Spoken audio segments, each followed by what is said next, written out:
Katika nchi kama nchi tumekuwa tukitegemea kwa kiasi kikubwa kupeleka Watanzania kupata mafunzo ya urubani nje ya nchi. Hivyo serikali na Watanzania kwa ujumla tumekuwa tukitumia fedha nyingi sana za kigeni kusomesha marubani nje ya nchi. Inawezekana hata humo ndani mzazi ulitamani kumsomesha mtoto wako urubani, lakini imeshindikana kwa sababu ya gharama ya kumpeleka mtoto kwenda kusomea mafunzo haya nje ya nchi.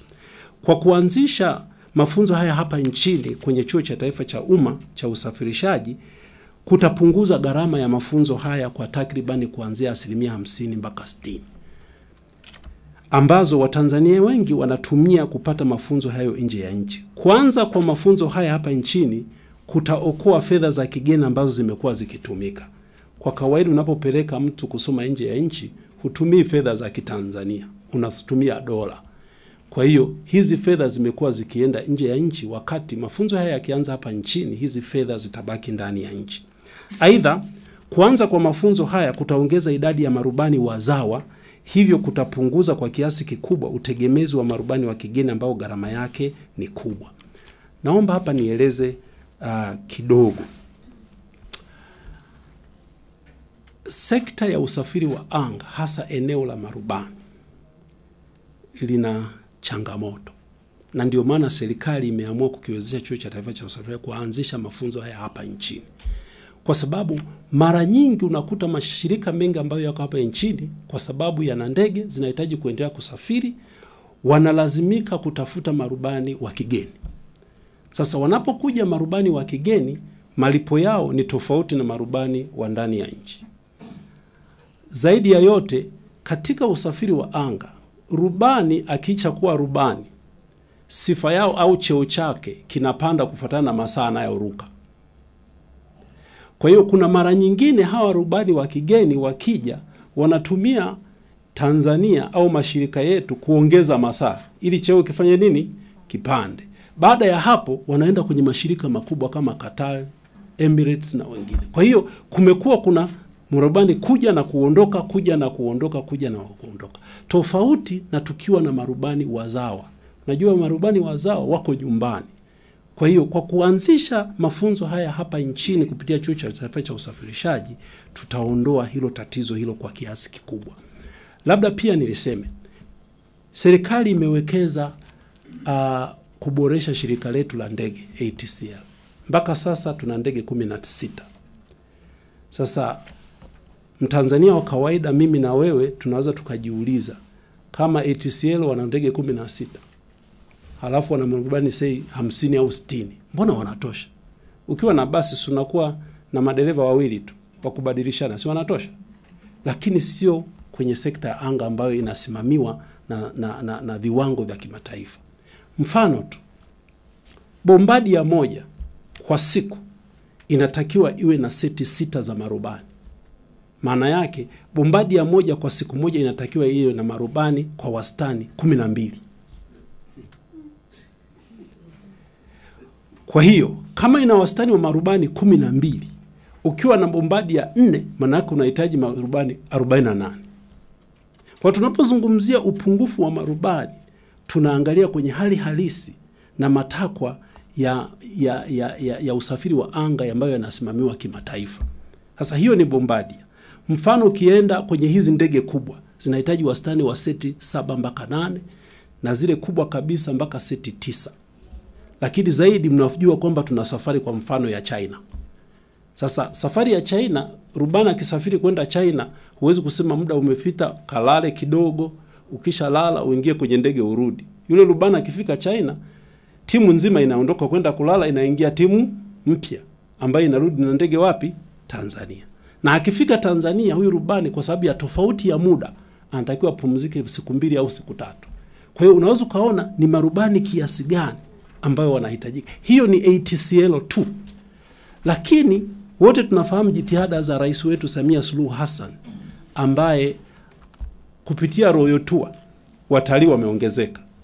Kwa hiyo kuna ongezeko kubwa sana kwa hizi ndege ndogo ndogo zinazoenda kwenye sehemu za utalii, Serengeti, Mikumi na maeneo mengine. Sasa nazo hizo zinahitaji nini? Marubani. Sasa unaweza kujikuta watu wengi, marubani wengi ni wa kutoka nje ya nchi. Ndio maana serikali imeona umuhimu mkubwa sana wa kuanzisha mafunzo haya hapa Tanzania. Ndugu waandishi wa habari, mafunzo ya urubani yanahitaji kuwa na wakufunzi na vifaa vya kufundishia vilivyokidhi vigezo vya kimataifa. Sasa katika ile maandalizi ya zile hatua nilizosema 5, lazima chuo kiwe kina wakufunzi. Tulipoanza hatukuwa na mkufunzi hata mmoja. Kwa hiyo serikali ilikiwezesha Chuo cha Taifa cha Usafirishaji kupeleka wakufunzi Afrika ya Kusini, wakufunzi 5 wa urubani. Sasa mkufunzi wa urubani lazima asome urubani. Akimaliza kusoma urubani lazima aingie tena mafunzo ya kuwa mkufunzi. Ninaomba ni wataarifu wa Tanzania na waandishi wa habari kwamba tunaishukuru sana serikali. Kati ya marubani 5, 3 wamesharudi Tanzania. Na ndio mnaowaona hapa. Ni vijana wa Kitanzania, na naomba Ashrafa usimame. Huyu ni mwanamke. Na wanawake wanaweza, sio? Sasa huyu ni rubani mkufunzi, na naweza nikasema ni rubani mkufunzi wa kwanza wa Kitanzania. Manake kuna marubani wanawake, lakini yeye ni rubani mkufunzi wa kwanza wa Kitanzania. Naomba ukae. Kama nilivyosema, maandalizi haya yana gharama kubwa. Hawa wakufunzi 5 waliopelekwa South Africa, Afrika ya Kusini, serikali imegharamia jumla ya bilioni 1.5. Kwa wastani wa mkufunzi mmoja milioni 300 za Kitanzania. Kwa hiyo mnaona ni jinsi gani serikali imeweka uzito mkubwa katika kuhakikisha haya mafunzo yanaanza. Aidha, katika maandalizi hayo serikali imenunua ndege 2 za mafunzo aina ya Cessna 172 ambayo tayari iko hapa Tanzania. Na niseme tu kwamba huyu mkufunzi ambaye ni mwanamke ambaye mmemuona leo asubuhi ndio ameirusha toka Dar es Salaam, amekuja nayo iko hapa Dodoma.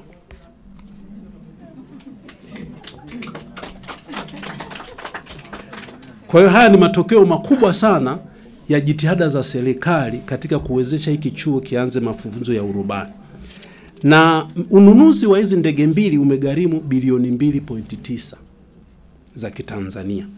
Aidha, serikali ipo katika taratibu za ununuzi wa ndege nyingine 3, ikiwa ndege 1 ya injini 2 na ndege 2 za injini 1. Labda niseme kidogo hapa.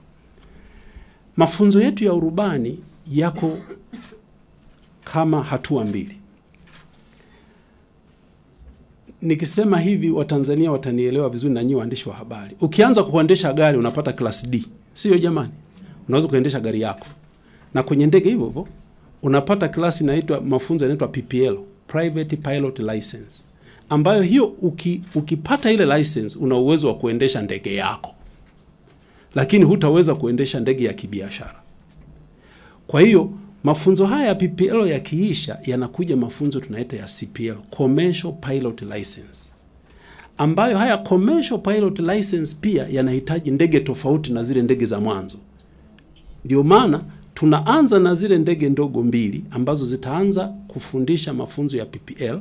Halafu baadaye hii ndege ya pili ambayo ina injini 2 ambayo tunategemea kuipokea mwezi wa 10. Naamini wakati wa upokeaji pengine waandishi wa habari mtakuwepo. Hii pia itatumika kwenye yale mafunzo yanayofuata. Baada ya hapo, huyu mtu ana uwezo wa kurusha ndege ya kibiashara au kurusha abiria. Lakini pia kuna mafunzo ambayo yanaendana ambayo yanaitwa instrument rating. Huyu mtu amejifunzia hizi ndege, lakini anapoenda kuendesha ndege ya bombardia lazima pia aende kusoma hiyo ndege ya bombardia ikoje kwa mafunzo mafupi ili aweze kurusha bombardia. Kwa hiyo mafunzo ya urubani ni endelevu. Atakapotoka huyu mtu anatakiwa kwenda kurudisha Boeing, anatakiwa pia aende kujifunza tena mafunzo ya instrument rating hata kama ana leseni, ili aweze kuirusha ile aina ya ndege husika. Kwa hiyo ndio maana serikali inaleta hizi ndege zingine kwa ajili ya kuhakikisha haya mafunzo yanaendelea. Pia katika kipindi hiki cha miaka 4 cha uongozi wa serikali ya awamu ya 6, baada ya kutambua kwamba mafunzo haya yanaanza, kwa sasa tutaanzia pale Mwalimu Nyerere Airport Dar es Salaam, lakini serikali imekipa chuo ekari 60 pale uwanja wa kimataifa wa KIA, ambapo haya mafunzo ya urubani yatahamia KIA. Na ninavyoongea kwa sasa, maandalizi ya kujenga jengo la mafunzo pale KIA yameshaanza. Sasa baada ya kusema hayo ni mafunzo upande wa marubani. Lakini kama nilivyosema, usafiri wa anga kuna watengeneza ndege. Kwa hiyo Chuo cha Taifa cha Usafirishaji pia tuna mafunzo ya matengenezo ndege. Mafunzo haya yalishaanza na yameshatoa wahitimu. Lakini kila wakati ambapo haya mafunzo yanaendelea, lazima chuo kikaguliwe. Na ili kikidhi vigezo, kinatakiwa kiwe na vifaa na wataalamu ambao wanakidhi vigezo vya kimataifa. Serikali ya awamu ya 6 imenunua vifaa vya kisasa katika mafunzo ya matengenezo ndege ili kuhakikisha kwamba hiki chuo kinaendelea kuwa na ile ithibati ya kimataifa. Habari njema ni kwamba katika matengenezo ya ndege, chuo tayari kina ithibati tunaitwa ATO, Approved Training Organization, ambayo inatambuliwa na shirika la ICAO la kimataifa kupitia TCAA. Kwa hiyo wanafunzi wanaotoka katika hii course, wanachotakiwa kufanya wakimaliza ni kufanya mitihani ya leseni. Labda niiseme hili kwa uwazi kidogo. Mwanafunzi aliyefanya mafunzo haya, akishamaliza mafunzo, anatakiwa kupata nini? Leseni. Unaweza ukawa una bachelor ya aircraft maintenance, una diploma ya aircraft maintenance, lazima ufanye mitihani ya TCAA ili upate nini? Leseni. Na kwa uchache, ninaomba waandishi wa habari na Watanzania mfahamu, mafunzo ya usafiri wa anga au watumishi wa usafiri wa anga, leseni zao sio za milele, zina muda. Na tofauti na leseni za udereva ambazo tumezizoea, ambazo ikiisha unaenda kule unasema bana, imeisha, nataka nifanye nini?